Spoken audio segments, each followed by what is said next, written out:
ലോകത്തിലെ ഏറ്റവും ഒറ്റപ്പെട്ട മനുഷ്യവാസമുള്ള ദ്വീപ് എന്നറിയപ്പെടുന്ന ട്രിസ്റ്റൻ ഡ കുനായുടെ ചിത്രങ്ങൾ പുറത്തുവിട്ടിരിക്കുകയാണ് നാസ. നാസയുടെ ലാൻഡ്സാറ്റ് 9 എന്ന ഉപഗ്രഹമാണ് ഈ ചിത്രങ്ങൾ പകർത്തിയത്.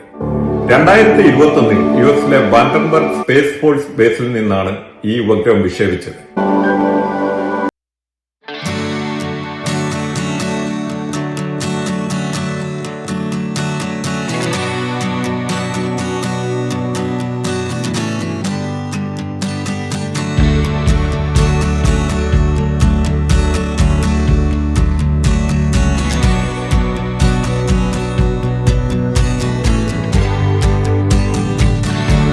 ആകാശ ദൃശ്യങ്ങളാണ് ഈ ചിത്രത്തിലുള്ളത്.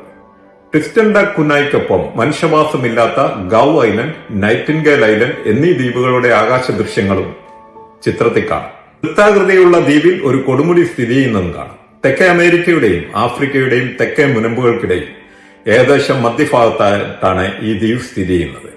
ഇവിടെയുള്ള ഒരു ദ്വീപ സമൂഹത്തിന്റെ ഭാഗമാണ് ട്രിസ്റ്റൻ.